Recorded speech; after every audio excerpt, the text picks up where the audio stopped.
नमस्कार प्यारे साथियों, आपका स्वागत है हमारे यूट्यूब चैनल में।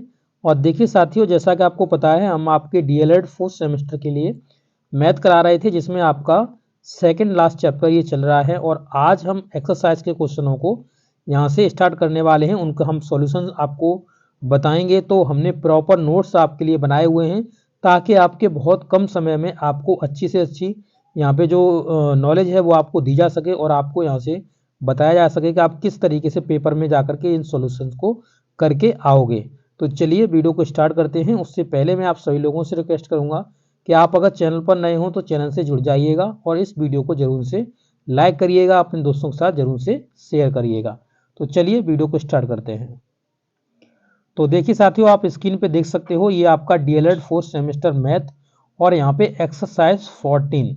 तो एक्सरसाइज 14 के यहाँ पे क्वेश्चंस, जो नंबर 1 क्वेश्चन आपको दिया गया है, इस क्वेश्चन में कहा गया था कि चतुर्भुज कितने प्रकार के होते हैं। ये आपका पहला क्वेश्चन हो गया कि चतुर्भुज बताइए, जो क्वाड्रिलेटरल्स होते हैं उनके कितने टाइप्स होते हैं, इसके बारे में कहा। उसके बाद इन्होंने कहा कि उदाहरण भी उनका सहित उदाहरण भी उनका बताइए। तो देखिए, इस प्रकार का जो क्वेश्चन था, मैंने आपको जब वीडियो इसके जब प्रोवाइड कराए थे चैप्टर नंबर 14 के, तो पहला ही वीडियो इसी का गया था। तो आपको सभी चतुर्भुज के बारे में बताया था, उनके उदाहरण दिए थे, और उनके बारे में पूरी नॉलेज आपको दी थी। तो आप वो वीडियो, शुरुआत के जो वीडियोस थे उनको जरूर से देख लीजिएगा, तो वहाँ पे आपको इनकी सभी की नॉलेज मिल जाएगी। ठीक है, तो वहाँ पर आप इनको देख सकते हो। यहाँ पे क्वेश्चन नंबर 2 कहा हुआ है कि सिद्ध कीजिए कि समांतर चतुर्भुज के सम्मुख कोण आपस में कैसे होते हैं, बराबर होते हैं। तो यहाँ पर जो आपका पैरेललोग्राम होता है, उसके जो कोण होते हैं, सम्मुख कोण बराबर होते हैं। ये प्रमेय नंबर आपकी 2 थी, और जिसको मैंने प्रमेय नंबर 2 में आपको करा दिया था। जब हमने, देखिए आप जाएंगे तो थंबनेल पर आपको लिखा हुआ मिल जाएगा प्रमेय नंबर 2।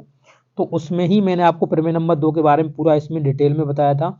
एक प्रॉपर वीडियो इस पर मैंने बनाया था, तो आपको पूरा प्रोवाइड कराया था। तो आप जाकर के उसको जरूर से देख लीजिएगा।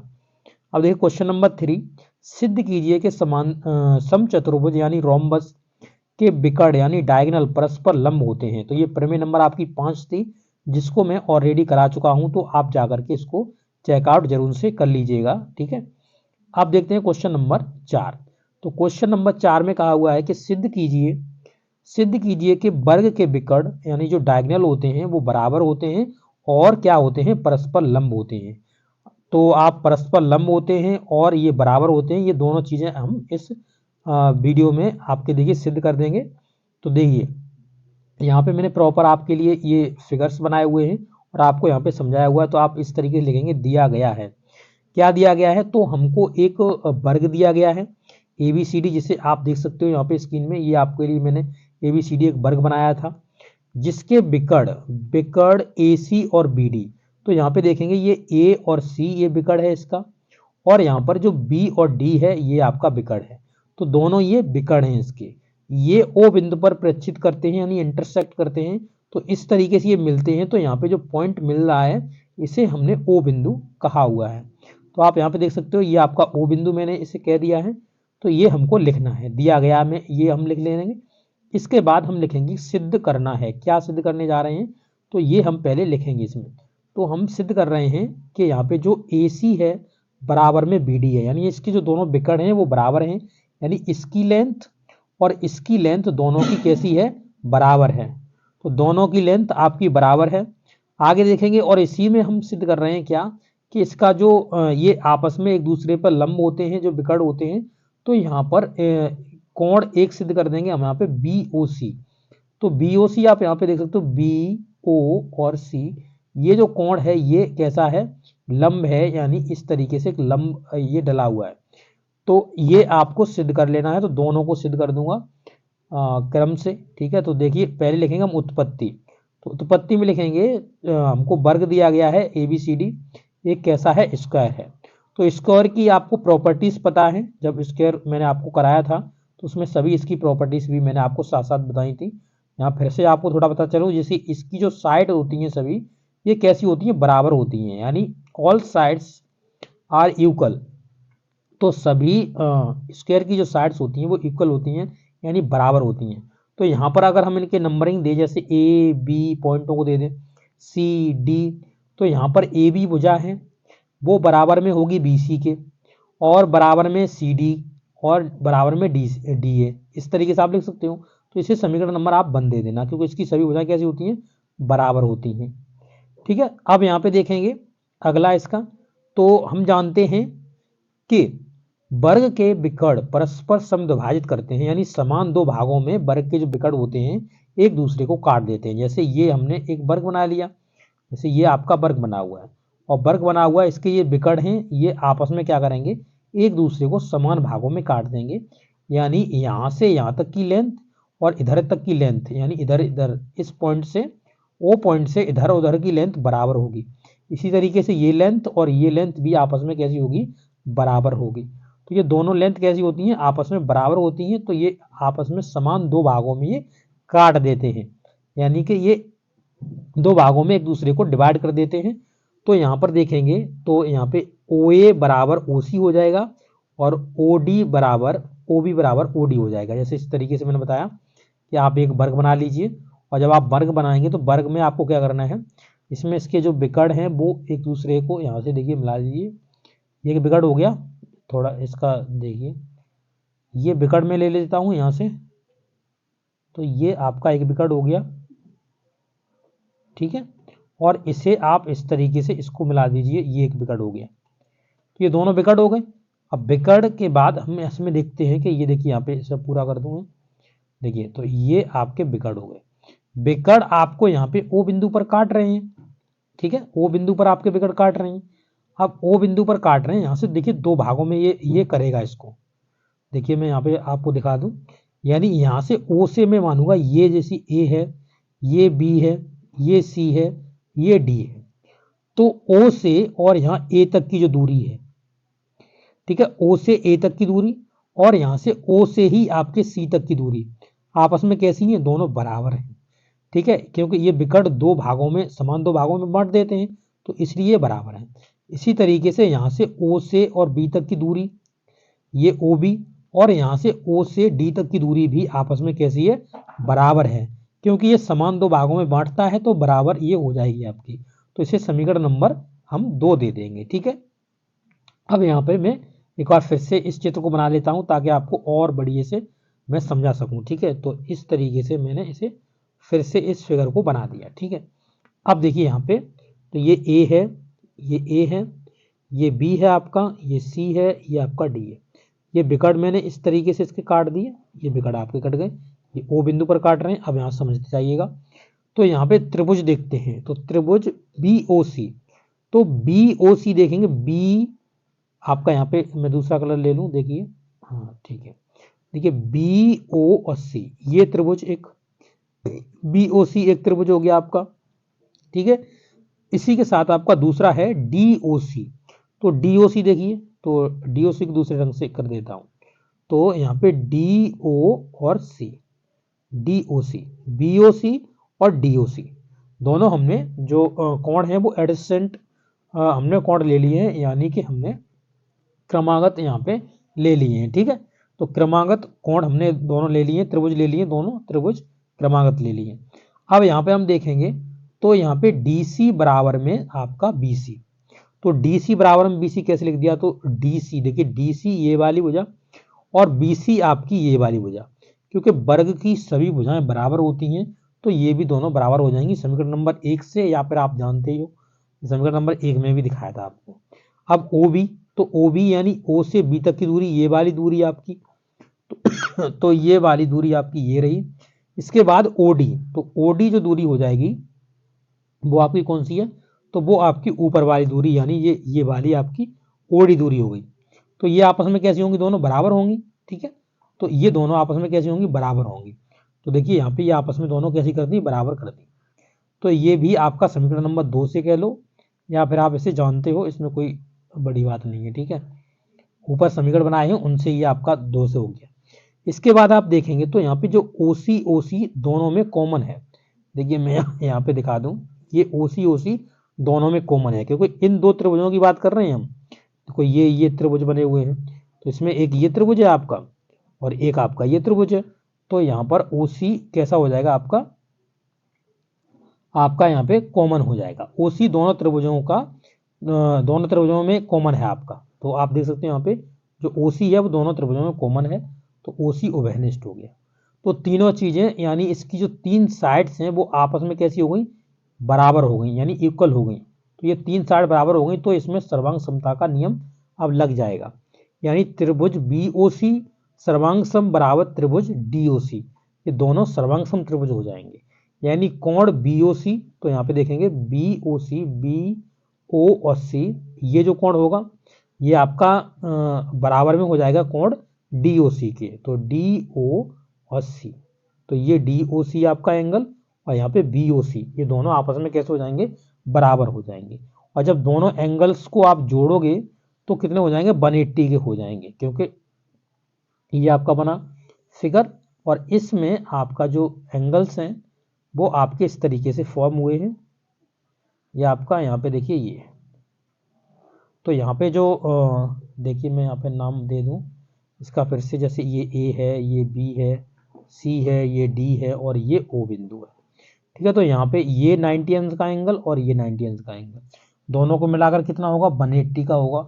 और आप जानते हो एक स्ट्रेट लाइन होती है उस पर हमेशा 180 का ही एंगल बनता है, तो ये आपका दोनों 180 के हो जाएंगे। और फिर यहाँ पे एक कोण लिख सकते हैं BOC बराबर में हम क्या, 90 अंश लिख सकते हैं। क्यों लिख दिया BOC बराबर 90 अंश, क्योंकि हम यहाँ पे जो DOC लिखा है इसकी जगह भी BOC लिख सकते हैं, क्योंकि ये दोनों आपस में कैसे हैं, बराबर हैं।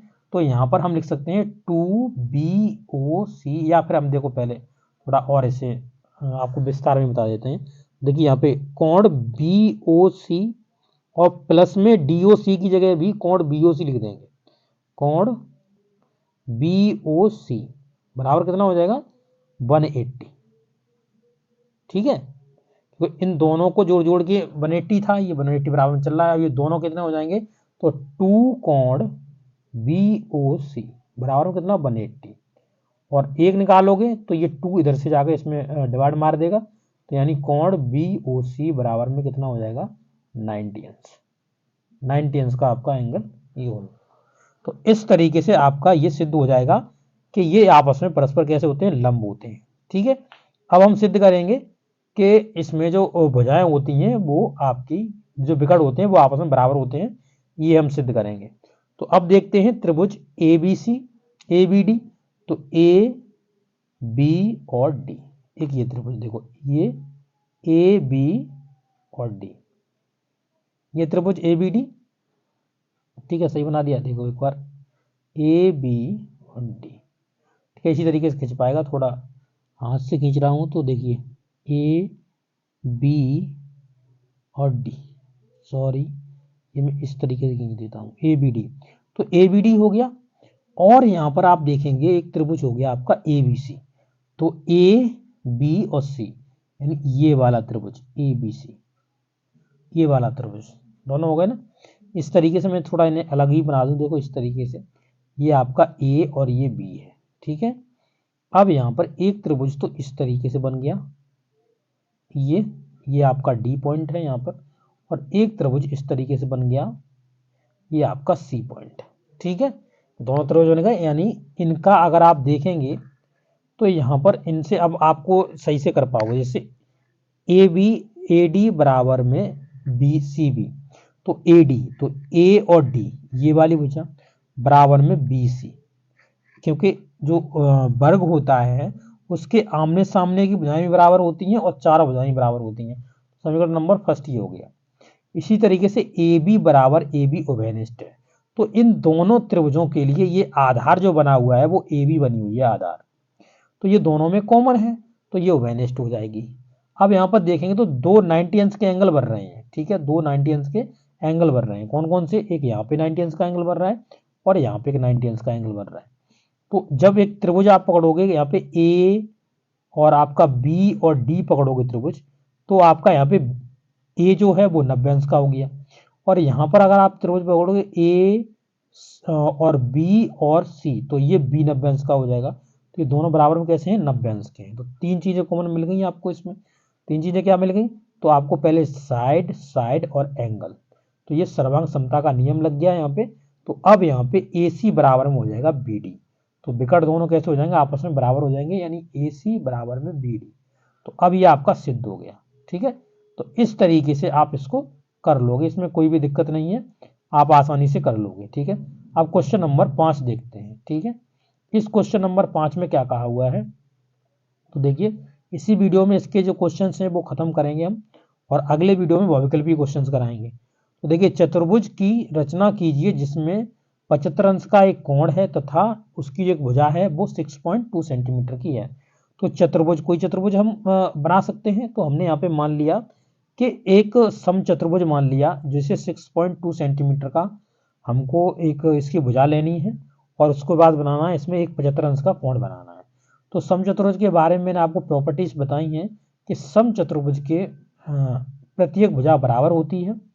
ठीक है, तो ये मैंने आपको बताया हुआ है। तो आप रचना के पदों में लिखेंगे कि पहले 6.2 सेंटीमीटर की एक लाइन खींचेंगे। अब देखिए, यहाँ पर कोई भी पटरी प्रकार की सहायता से मैंने नहीं बनाया है, तो आप इसे नापने लग जाओ। ठीक है, कोई भी, देखिए लिख भी दिया है, कोई भी पटरी व प्रकार से नहीं खींची गई है, आप पटरी व प्रकार की सहायता से खींच लें। तो आप पटरी प्रकार की सहायता से बना लें, मैंने कोई भी पटरी प्रकार की सहायता से इनको नहीं बनाया हुआ है। तो आप देख सकते हो यहाँ पे हमने ए बी बना लिया 6.2 सेंटीमीटर का। रचना का दूसरा पद क्या करेंगे, तो यहाँ पे माना कोण जो बी है वो 75 अंश का है। हम जानते हैं कि आपके जो रोमबस बनता है, यानी जो आपका रोमबस हो गया, ये मैं आपको रोमबस बना दूं। ठीक है, ये सॉरी, ये आपका सॉरी इसे सही कर लेता हूँ। ठीक है, ये हो गया आपका रोमबस। ठीक है, ये आपका रोमबस हो गया, इसे थोड़ा सही से बना दो, ये आपका रोमबस हो गया। ठीक है, इसमें जो रोमबस हो गया, इसमें जो इसके एडजेसेंट एंगल होते हैं, यानी इसमें जो एंगल्स की बात करी जाए, यानी ये एंगल दोनों मिलाकर कितने होते हैं, तो 180 के होते हैं, दोनों मिलाकर के 180 के होते हैं। तो यहाँ पर जैसे एंगल ए मान लो, यहाँ पे ए मान लिया, यहाँ पे बी मान लिया, दोनों को जोड़ के 180 अंश होना है। तो 180 अंश कर दिया, फिर हमने बी का वैल्यू हमको पता है 75 अंश है, तो हमने ए निकाला, तो ए आपका 125 आ गया, क्योंकि ये दोनों कैसे हैं, क्रमागत आपके हैं, एडजेसेंट एंगल है। अब हम क्या करेंगे, अब हम पटरी व प्रकार की सहायता से, यानी कंपास की सहायता से बी को केंद्र मान करके उस पर 75 अंश का कोण बना लेंगे। तो देखिए यहाँ पे सभी कोण बनाए। तो देखिए साथियों, इस तरीके से आप यहाँ पे देखिए आपको किस तरीके से रचना करनी है। तो आप देखिए यहाँ पे इस फिगर में देख सकते हो, ये मैंने आपको रचना की हुई है, तो आप इसको देख सकते हो। देखिए मैं इसको एक एक करके समझा देता हूँ ताकि आपको अच्छे तरीके से समझ में आ जाए। तो देखिए पहले हमने क्या करा है, पहले हमने यहाँ पे जो बी पॉइंट है इस पर हमने 75 अंश का कोण बना लिया है। तो 75 अंश के कोण बनाने से पहले हमको 90 अंश का एंगल बनाना है। तो आप 90 अंश का एंगल किस तरीके से बनाओगे, तो यहाँ पर पॉइंट प्रकार से आप यहाँ पे रख लीजिए, और इस तरीके से एक चाप आपको लगा देना है। ठीक है, एक चाप लग जाएगा। इसके बाद आपको इस पॉइंट पर आकर के प्रकार की जो आपकी पिन है यहाँ पे रखनी है, और यहाँ से जाकर के आप इस तरीके से उतनी दूरी लेकर के इस तरीके से एक चाप कर देंगे, इधर से एक चाप कर देंगे। ठीक है, अब आपको क्या करना है, अब आपको आगे जो करना है उसमें आपको एक बार इस पॉइंट को और एक बार इस पॉइंट पर जो प्रकार है उसको रख के आपको इस तरीके से लगाना है। तो इस तरीके से दो जगह से ये अपने आपस में काट लेगा, और इसी को आप जोड़ दोगे तो ये 90 अंश का एंगल यहाँ पे बन जाएगा। या तो आप चाहें तो इसे dot dot dot dot dot करके दिखा दें। ठीक है, ये आपको करना है। इसके बाद आपको क्या करना है, तो अब देखिए जो 90 अंश का एंगल है और ये 60 अंश का एंगल है, इसी के बीच में आपको 75 अंश का एंगल मिलेगा, क्योंकि दोनों का अर्धक करना है। तो अर्धक किस तरीके से करोगे, इतनी दूरी को नाप लीजिएगा, और नापने के बाद आपको क्या करना है, इन पॉइंट से लेकर के आपको दूरी यहाँ से इस तरीके से चाप लगा देना है। तो ये देखिए ये चाप और ये चाप एक लग जाएगा, और इस तरीके से 75 अंश का एंगल बन जाएगा।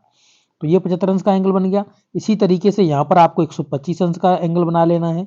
तो अब ये जब दोनों एंगल आपके बन जाएंगे, तो इसके बाद जब ये दोनों एंगल बनते हैं, तो ये जो बिंदु पर मिलते हैं वो आप यहाँ पे देख सकते हो, इनको हम क्या मान लेते हैं, इसे हम O मान लेते हैं, इसे हम P मान लेते हैं। तो इन पर ही आप यहाँ से जो दूरी है आपकी 6.2 सेंटीमीटर की, क्योंकि जो आपका रोम्बस होता है उसमें 6.2 सेंटीमीटर यानी उसकी जो सभी भुजाएं होती हैं वो बराबर होती हैं, यानी समचतुर्भुज होता है। तो यहाँ पर आप 6 सेंटीमीटर का लेकर के यहाँ पे एक चाप लगा देंगे। ठीक है, तो वो चाप यहाँ पे काटेगा, तो वहीं पर जाकर के आपको इतनी दूरी इसको मिला देना है।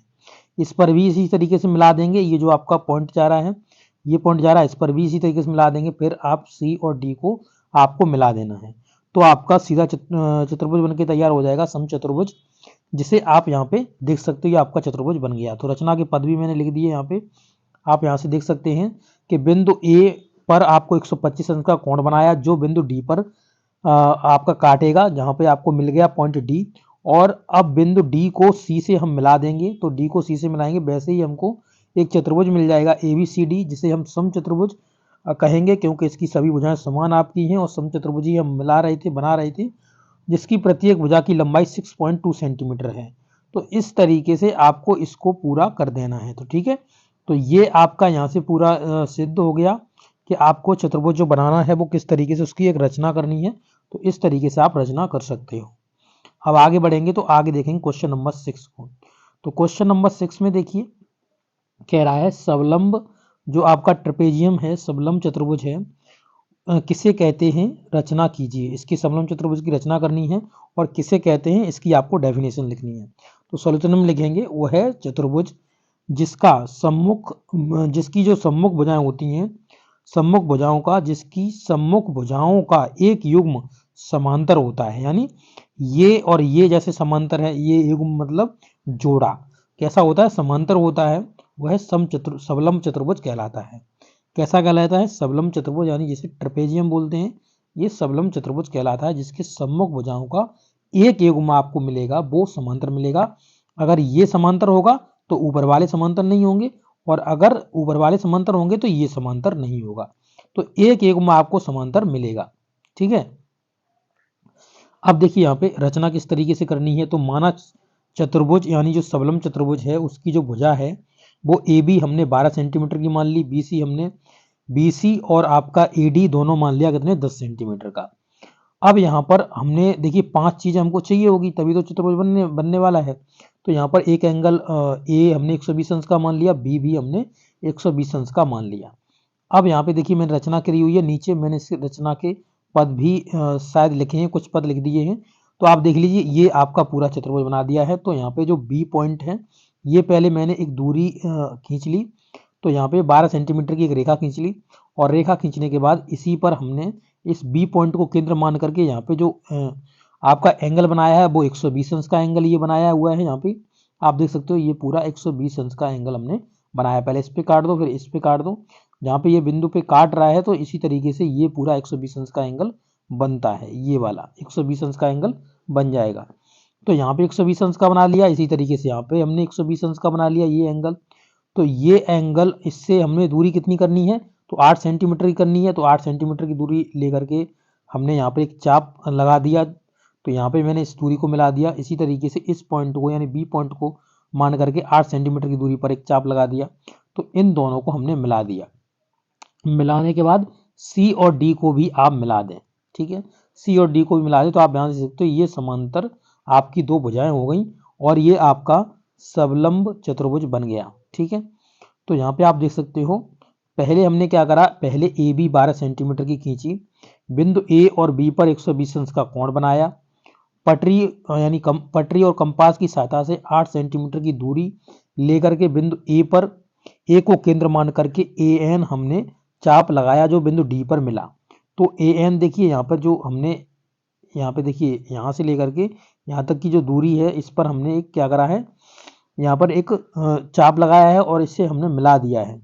तो मिलाने के बाद ये सीधा ए एन हमको मिल गया और यहाँ पर आप देख सकते हो फिर इसके बाद हमने पॉइंट डी से मिल गया और इसी तरीके से हमने क्या करा 8 सेंटीमीटर की दूरी के लिए हमने बिंदु बी को केंद्र मान करके बी ओ रेखा पर चाप लगाया जो कि बिंदु सी पर काट गया। तो ये देखिए यहाँ पे सी पर बिंदु काट रहा है, यहाँ पे देखेंगे तो आपको मिल जाएगा। देखिए ये बिंदु सी पर आपका काट गया, तो सी पर काट गया, इसको भी मिला देंगे और मिलाने के बाद फिर क्या करेंगे सी से डी को आप मिला दीजिए आपस में, तो आपको मिल जाएगा चतुर्भुज, आपका सबलंब चतुर्भुज मिल जाएगा ए बी सी डी। ठीक है, तो ये इस तरीके से आप इसको कर सकते हो। तो ये आपका हो गया पूरा, यहाँ पे जो आपके अतलगोत्री प्रश्न थे वो मैंने आपको करा दिए। अब जो आपके बहुविकल्पी प्रश्न हैं वो मैं नेक्स्ट वीडियो में आपको करा दूंगा। तो आशा करते हैं आपको ये वीडियो पूरा समझ में आया होगा, अच्छे तरीके से आपने इन क्वेश्चनों को समझ लिया होगा। Okay, thank you.